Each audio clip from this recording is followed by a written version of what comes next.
ဒါကတော့ရန်သူဘယ်သူမဆိုအနာနာကပ်လာတာနဲ့တင်အသက်ရှူချက်မတက်ဖိအားတွေကိုပေးစွမ်းနိုင်တဲ့လူသက်လက်နက်ကြီးတစ်ခုပဲဖြစ်ပါတယ်သူဟာတာမန်တိုင်းတာထက်ကျော်လွန်တဲ့အရှိန်အဟုန်ကိုပိုင်ဆိုင်ထားယုံတင်မကပဲအစစ်မြစ်မားလာတဲ့တိုက်ခိုက်ရေးဆွဲရည်တွေကိုပါကျွမ်းကျင်ပိုင်နိုင်ထားတာပါရေကုန်းအာက3ပန်လာလို့သတ်မှတ်ထားတဲ့အင်အားအကြီးဆုံးဆွဲငင်အားထိန်ဆက်ရုပ်တောင်မှသူ့ကိုရှင်လို့မရပါဘူးလျှက်စီးလို့မီးပွင့်သွားတဲ့တခါမှာပဲအဲ့ဒီစက်ရုပ်ကိုမောင်းနေနေတဲ့အမျိုးသမီးဟာတတိလဲလဲကျသွားပြီးစက်ရုပ်ကြီးလည်းချက်ချင်းစွမ်းအင်ပြတ်တောက်သွားခဲ့ပါတယ်တဖွဲ့လုံးကအခြေအနေတွေငြိမ်သက်သွားပြီလို့ထင်ပြီးတပြင်းချနိုင်မဲ့အချိန်မှာပဲစက်ရုပ်ရဲ့ခန္ဓာကိုယ်ထဲကနေစိမ့်ဖန့်ဖန့်စွမ်းအင်တက်ငွေတွေရုတ်တရက်ထွက်ပေါ်လာပါတော့တယ်အဲဒီနောက်မှာတော့သူဟာဇွန်ဘီတစ်ကောင်လိုပဲခြေထောက်ပေါ်ပြန်ပြီးမတက်ရက်လာခဲ့ပါတယ်ဒီမြင်ကွင်းကြောင့်ကျွန်တော်ရဲ့ဦးနောက်တစ်ခုလုံးလုံးဝဗလာဖြစ်သွားခဲ့ရပေမဲ့သူကတော့ကျွန်တော်ကိုအပိုင်တော့ခတ်ပစ်လိုက်တယ်လို့မျိုးကျွန်တော်စီကိုတဲတဲကြီးပြေးဝင်လာခဲ့ပါတယ်အပြင်းထန်အရိုက်ခံလိုက်ရတာကြောင့်ကျွန်တော်ရဲ့ထဲကအတွင်းပိုင်းစနစ်တွေအားလုံးကမောက်ကမဖြစ်ကုန်ပါတော့တယ်ကျွန်တော်ဗီဇအတိုင်းနောက်ဆုတ်ဖို့ကြိုးစားခဲ့ပေမဲ့လည်းအဲ့ဒီစက်ရုပ်ကြီးကကျွန်တော်လေပင်ကိုလှမ်းညစ်ထားလိုက်ပါတယ်သူကကျွန်တော်ခေါင်းကိုလက်သီးနဲ့ထိုးခွဲတော့မဲ့အချိန်မှာပဲ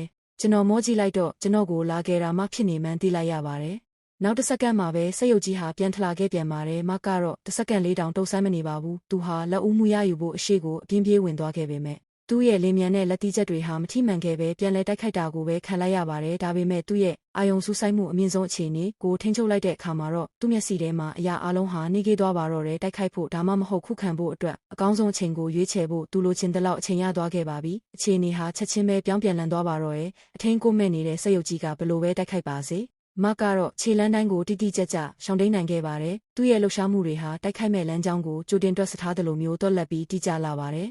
အရှိန်အဟုန်ပြင်းပြင်းနဲ့ပြေးဝင်လာတဲ့စက်ရုပ်ကြီးကိုရင်ဆိုင်ရင်မခါတီးတီးငိမ့်ငိမ့်နဲ့ပဲတိုင်ချီရဲ့မိုးတိမ်လက်ဝါးကတ်ကိုအသုံးပြုပြီးစက်ရုပ်ရဲ့အားပြေပါတဲ့တိုက်ကွက်ကိုအားမဆက်ရပဲလွှဲပြောင်းဖယ်ရှားပစ်လိုက်ပါတယ်အဲဒီနောက်မှာတော့သူ့ရဲ့ကာကွက်ရှစ်တန်ဟာရုတ်တရက်ပြောင်းလဲသွားပြီးဒီငိမ့်နေရာကနေပောက်ကွဲအားပြင်းတဲ့အရှိန်ကိုမြင့်တင်လိုက်ပါတယ်ကိုခန္ဓာလဲလိုက်တဲ့အရှိန်အဟုန်ကိုသုံးပြီးသူဟာတပတ်လက်ကသူ့လက်မောင်းကိုအားကုန်လွှဲပြီးပြန်တိုက်စစ်ဆင်လိုက်ပါတော့တယ်ဒါပေမဲ့မထင်မှတ်ထားတာကတော့ဒီစက်ရုပ်ကြီးဟာတကယ်ကိုမယုံနိုင်စရာကောင်းလာပါတယ်သူ့ရဲ့အစိတ်ပိုင်းတွေအပြင်းထန်ပျက်စီးသွားတာတောင်မှမတ်ကိုဆက်ပြီးတိုက်ခိုက်နေတော့မှာပဲဒါပေမဲ့အခုချိန်မှာတော့မတ်ဟာအရင်ကမဟုတ်တော့ပါဘူး